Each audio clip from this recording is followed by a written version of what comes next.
The newsroom was unusually quiet that evening, the kind of silence that comes only after a long day of relentless headlines.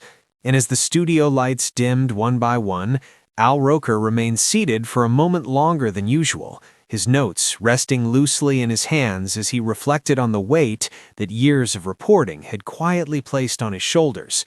People often knew him for his warm smile and steady presence delivering the weather, but what many didn't see were the long stretches of breaking news cycles when storms, disasters, and tragedies dominated the broadcast, moments when the line between professional responsibility and emotional exhaustion could grow surprisingly thin. Over the decades, Al had learned that compassion fatigue, the quiet weariness that comes from witnessing too many difficult stories, was something few broadcasters talked about openly, yet nearly everyone in the newsroom understood it in their own way. Earlier that week, the coverage had been relentless, devastating storms sweeping across communities, interviews with families standing in front of damaged homes, images of neighborhoods struggling to recover. Al had stood before the green screen doing what he had always done, explaining the science of the weather, guiding viewers through uncertainty with clarity and calm. But the human stories behind the maps and radar images had lingered with him long after the cameras stopped rolling. That evening, when he finally stepped through the front door of his home, he carried that quiet heaviness with him, though he tried not to show it. Over the years, he had become skilled at separating the public role from the private life, yet some days the stories followed him anyway, lingering like distant thunder long after the storm had passed. In the living room, Deborah Roberts looked up from her book and immediately recognized the thoughtful expression she had seen many times before during their years together. As a journalist herself, she understood the emotional terrain of the profession, perhaps better than anyone else could, the strange mixture of purpose and fatigue that came from telling the world's most difficult stories. "One of those weeks?" she asked gently, setting the book aside. Al nodded, easing into the chair across from her. "It's not the weather maps that stay with you," he said quietly. "It's the people standing behind them." Deborah smiled softly because she knew exactly what he meant.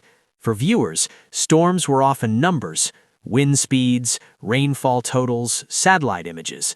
But for journalists who spent time listening to families affected by them, those numbers had faces, voices, and memories attached. Al had always believed that part of his job was helping viewers understand the seriousness of severe weather without overwhelming them with fear, a delicate balance that required both empathy and steadiness. Yet after decades in broadcasting, he had learned something equally important. Compassion needed to be cared for, or it could slowly wear a person down. Deborah leaned forward slightly, her voice warm but thoughtful.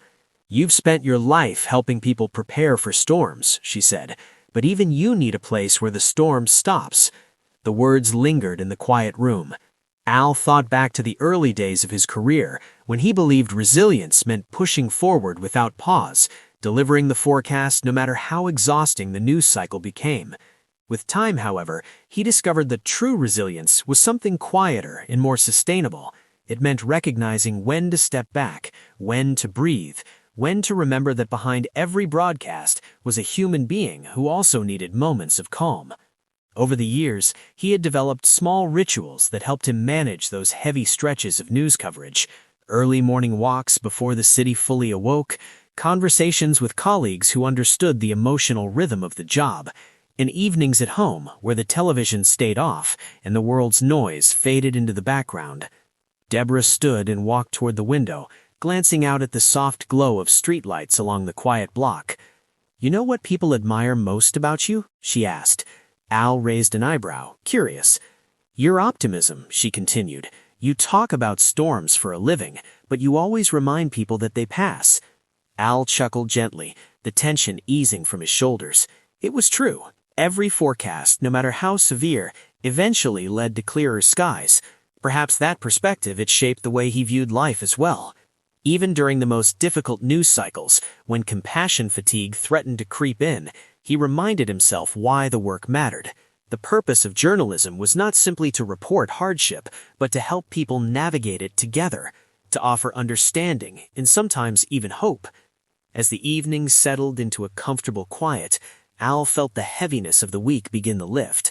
The stories he had heard, the families rebuilding after storms, the neighbors helping one another, were not only reminders of tragedy, but also of resilience. Those were the moments he tried to hold on to most. Deborah returned to her chair and reached for his hand, a simple gesture that carried years of shared understanding. "You've seen a lot of storms," she said softly, "but you've also seen how people come through them." Al nodded, looking around the room that had become a sanctuary from the constant movement of the news cycle.